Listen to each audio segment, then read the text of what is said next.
नमस्कार दोस्तों, AMHSSC and SSC में आपका स्वागत है।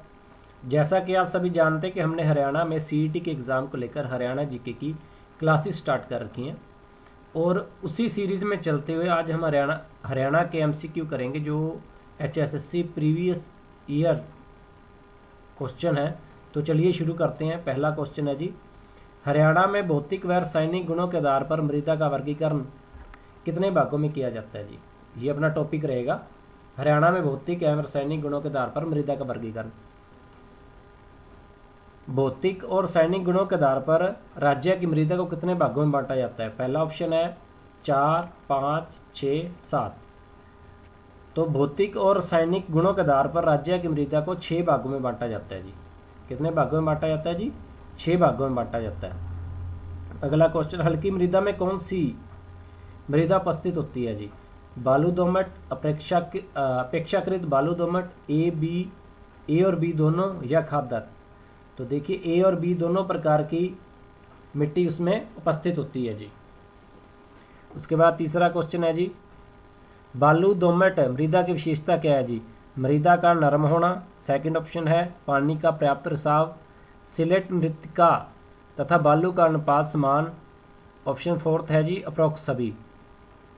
तो चलिए देखते हैं जी इसका क्या आंसर होगा। अप्रोक्स सभी। बालू दोमट मिट्टी की मृदा की विशेषता ये है कि एक तो नरम होती है जी और इसमें पानी का रिसाव भी प्राप्त होता है। सिलेट मृत्तिका और बालू का अनुपात इसमें समान होता है जी। अगला क्वेश्चन देखते हैं जी, हरियाणा में किस मृदा को रोसली भी कहा जाता है जी। रोसली मृदा किसे कहा जाता है ये देखिए। पहला ऑप्शन है जी अपेक्षाकृत बालू दोमट मृदा, बलुई दोमट मृदा, हल्की दोमट या दोमट मृदा को। तो इसका आंसर देखते हैं जी, अपेक्षाकृत बालू दोमट मृदा को रसोली भी कहा जाता है जी। बालू दोमट मृदा में अधिक मात्रा पाई जाती है जी। इसमें किस चीज़ की मात्रा अधिक पाई जाती है। सिलेट की अधिक पाई जाती है, मृत्तिका की, बालू की, या ये सभी। तो ये क्वेश्चन हम आप पीछे करके आए उसी में से निकला हुआ है। देखिए इसमें बालू की मात्रा अधिक पाई जाती है जी। किसकी मात्रा अधिक पाई जाती है? बालू की मात्रा अधिक पाई जाती है जी। आगे देखिए जी, टपकन व फव्वारा सिंचाई व्यवस्था से किस मृदा को अधिक उपजाऊ बनाया जा सकता है जी। भारी मृदा को, अपेक्षाकृत बालू दोमट मृदा को, सामान्य भारी मृदा को, या रेतीली मृदा को। तो इसका सही आंसर होगा जी अपेक्षाकृत बालू दोमट मृदा को जी। ऑप्शन नंबर बी इसका राइट आंसर होगा जी। आगे देखिए जी, अत्यंत हल्की मृदा में किसकी मात्रा अधिक होती है जी। चूना की मात्रा अधिक होती है जी, बालू की, सिल्ट की। इसमें से हल्की मृदा में किसकी मात्रा अधिक होती है जी। तो चूना की मात्रा इसमें सबसे अधिक होती है जी। हरियाणा में किस मृदा के सुधार के लिए शुष्क भूमि कृषि पद्धति को बढ़ावा दिया जाता है जी। अत्यंत हल्की मृदा, मध्यम मृदा, या सामान्यतः भारी मृदा की। तो इसका आंसर आएगा जी अत्यंत हल्की मृदा के सुधार के लिए शुष्क भूमि कृषि पद्धति को बढ़ावा दिया जाता है जी। उसके बाद आगे देखिए जी, माफ कीजिएगा, मोटी दोमट, हल्की दोमट व दोमट किसके रूप हैं जी। हल्की मृदा के, मध्यम मृदा के, भारी मृदा के। तो देखते हैं जी, मध्यम मृदा के ये रूप हैं जी। मोटी दोमट, हल्की दोमट व दोमट मध्यम मृदा के रूप है जी। तो ये आप जो भी कोई MCQ क्वेश्चन करेंगे वो टॉपिक वाइज करेंगे, ताकि एक तो अपना टॉपिक भी क्लियर होता रहे, कॉन्सेप्ट भी क्लियर होता रहे, और साथ में कैसे क्वेश्चन बन सकते हैं और कैसे क्वेश्चन पूछे गए हैं उसके बारे में अपने को पता चलता रहे। अगला क्वेश्चन देखते हैं जी, हरियाणा के नूह व पश्चिमी फिरोजपुर झिरका के निचले क्षेत्रों में कौन सी मृदा पाई जाती है जी। मोटी दोमट पाई जाती है, हल्की दोमट पाई जाती है, दोमट मृदा पाई जाती है, या ये सभी प्रकार की मृदाएं पाई जाती हैं। देखते हैं जी, हरियाणा के नूह व पश्चिमी फिरोजपुर झिरका के निचले क्षेत्रों में मोटी दोमट पाई जाती है जी। हल्की दोमट मृदा मुख्यतः हरियाणा के किस भाग में पाई जाती है जी। ऑप्शन है जी पहला दक्षिण पश्चिमी अम्बाला, नारायणगढ़ तहसील, ए, बी, दोनों या उत्तरी पूर्वी अम्बाला। तो देखते हैं जी, इसका सही आंसर होगा जी ए बी दोनों, मतलब दक्षिण पश्चिमी अम्बाला व नारायणगढ़ तहसील दोनों जगह पर हल्की दोमट मृदा पाई जाती है जी। इसके बाद नेक्स्ट क्वेश्चन देखते हैं जी, दोमट मृदा में किस फसल का उत्पादन अधिक होता है जी? गेहूं का, कपास का, चावल का या ये सभी? तो इसका आंसर होगा जी सभी प्रकार की फसलें दोमट मृदा में अधिक मात्रा में उत्पादन देती हैं जी, गेहूं भी, कपास भी और चावल भी, क्योंकि दोमट मिट्टी सबसे अच्छी प्रकार की उत्तम मिट्टी मानी जाती है जी। निम्न में से कौन सी मृदा वर्षा ऋतु में चिपचिपी हो जाती है जी? भारी मृदा, मध्यम मृदा, हल्की मृदा या ये सभी? तो देखिए जी इसका आंसर होगा जी भारी मृदा वर्षा ऋतु में चिपचिपी हो जाती है जी। शिवालिक गिरपादीय व चट्टानी तल की मृदा कहाँ मिलती है जी? पंचकुला में, अंबाला में, यमुनानगर में या इन सभी जगह पर? तो देखिए ये तीनों जगह पे पाई जाती है जी, क्योंकि शिवालिक की जहाँ शिवालिक की पहाड़ियाँ वहाँ पे मिट्टी पाई जाएगी। पंचकुला, अंबाला, यमुनानगर इस इलाके में ये मिट्टी शिवालिक गिरिपादीय व चट्टानी तल की मृदा पाई जाती है जी। निम्न में से किस मृदा को घर व कंधी भी कहा जाता है जी? भारी मृदा को, हल्की मृदा, गिरपादीय मृदा या दोमट मृदा? तो इसका आंसर होगा जी गिरपादीय मृदा को घर व कंधी भी कहा जाता है जी। उसके बाद आगे देखिए जी, सामान्यतः भारी मृदा में जल धारण की क्षमता होती है कम, अधिक, मध्यम या इनमें से कोई नहीं? तो इसका आंसर होगा जी कम होती है जी। जो भारी मृदा होती है उसमें जल को धारण करने की क्षमता कम होती है, मतलब कम जल अवशोषित करती है। उसके बाद आगे देखिए जी, बांगर मृदा में किसकी कमी पाई जाती है जी? नाइट्रोजन की, फास्फोरस की, ए और बी दोनों या सिल्ट की? तो इसमें नाइट्रोजन और फास्फोरस दोनों की कमी पाई जाती है जी बांगर मृदा में। उसके बाद आगे देखिए जी, निम्नलिखित में से किस जिले में लाल चेस्टनट मिट्टी पाई जाती है जी? रोहतक, सिरसा, यमुनानगर या भिवानी? तो इसका आंसर होगा जी भिवानी में लाल चेस्टनट मिट्टी पाई जाती है जी। उसके बाद देखिए जी, हरियाणा के में बहुत निम्न में से कौन से कथन सही हैं? थानेसर व फतेहाबाद के घग्गर क्षेत्र में सोलर मृदा पाई जाती है जी।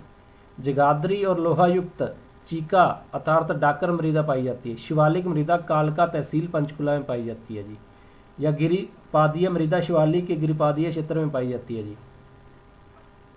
ये क्वेश्चन अपन पीछे स्लाइड में करके आए तो उसी के बीच में इसका आंसर बनेगा। तो देखिए ये सभी जगह पर ये मृदाएं पाई जाती हैं जी।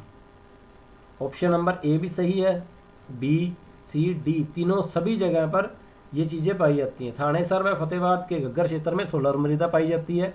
जगाधरी में लोहा युक्त चीका अर्थात डाकर मिट्टी पाई जाती है। शिवालिक मृदा कालका तहसील के पंचकुला में पाई जाती है जी। गिरपादीय मृदा शिवालिक के गिरपादीय प्रदेश में पाई जाती है जी। उसके बाद आगे देखिए जी, डैश हरियाणा में मृदा की मुख्यतः समस्या है? सूखापन, मृदा अपर्दन, भूकंप या बाढ़? तो इसका सही आंसर होगा जी मृदा अपर्दन, मतलब इसके बाद आगे देखिए जी, नेक्स्ट क्वेश्चन, मृदा अपर्दन से संबंधित कौन सा कथन गलत है? मृदा अपर्दन मुख्यतः जल तथा वायु द्वारा होता है। मृदा अपर्दन से मृदा की उत्पादकता कम होती है जी। मृदा अपर्दन को निर्दयी, शत्रु या रेंगती मृत्यु भी कहा जाता है जी। तो इसका आंसर आएगा जी इनमें से कोई भी चीज गलत नहीं है, तीनों चीजें बिल्कुल सही हैं जी। निम्न में से किस जिले में जल द्वारा मृदा अपर्दन अधिक मात्रा में होता है जी? निम्नलिखित में से किस जिले में जल द्वारा मृदा अपर्दन अधिक मात्रा में होता है जी? पंचकुला में, अंबाला में, यमुनानगर में या ये सभी? तो इसका आंसर आएगा तीनों जगह पर मृदा अपर्दन जल के द्वारा होता है जी। हरियाणा में मृदा की समस्या है लाल रंग, पवन अपर्दन, कंकड़ या सूखा? तो इसका आंसर आएगा जी पवन अपर्दन, मतलब हवा के द्वारा मिट्टी का अपरदन होना जी। हरियाणा के किस जिले में वायु द्वारा मृदा अपरदन अधिक होता है जी? सिरसा, रेवाड़ी, हिसार या इन सभी जगह पर? तो इन सभी जगह पर हवा के द्वारा, वायु के द्वारा सबसे ज्यादा मृदा को, मिट्टी को नुकसान पहुंचाया जाता है जी। उसके बाद आगे देखिए जी, हरियाणा में रेहे तथा कल्लर किस मृदा को कहते हैं जी? वायु तथा बहाकर लाई गई मृदा को, लवणों तथा क्षारों द्वारा प्रभावित मृदा को, जैविक खाद का प्रयोग करने वाली मृदा को, या उपरोक्त सभी? तो इसका आंसर आएगा जी लवणों तथा क्षारों द्वारा प्रभावित की गई मृदा को रेहे या कल्लर के रूप में जानते हैं जी अपन। उसके बाद आगे देखिए, हरियाणा के शुष्क और अर्ध शुष्क भागों में किस प्रकार की मृदा पाई जाती है? पहला ऑप्शन है लेटराइट, लवणीय और क्षारीय मृदा, लाल मृदा या काली मृदा? तो इस जगह पर काली मृदा पाई जाती है जी। शुष्क और अर्ध शुष्क भागों में कौन सी मृदा पाई जाती है? काली मृदा पाई जाती है जी। उसके बाद नेक्स्ट क्वेश्चन है जी, निम्न में से कौन सी मृदा में ह्रास का कारण है जी? निम्न में से कौन मृदा की उर्वरकता में ह्रास का कारण है कि जिससे मिट्टी की फर्टिलिटी को नुकसान पहुंचता है जी? तो पहला है जी कृषि की दोषपूर्ण पद्धति, बिल्कुल सही बात है जी। रासायनिक उर्वरकों का अधिक प्रयोग, इन दोनों कारणों से ही मृदा को नुकसान होता है जी। ऑप्शन ए और बी दोनों। निम्न में से कौन सा कथन असत्य है? राज्य में मृदा से नमी का वाष्पीकरण होता है, वासर्जन के कारण मृदा नमी युक्त हो जाती है, राज्य की मृदा में नमी का अभाव पाया जाता है, राज्य की मृदा प्राचीन जैसी उपजाऊ है। तो इसका आंसर होगा जी वासर्जन के कारण मृदा में वाष्पोत्सर्जन के कारण मृदा नमी युक्त हो जाती है जी। उसके बाद आगे देखिए जी, निम्नलिखित में से मृदा के संरक्षण का उपाय कौन सा है जी?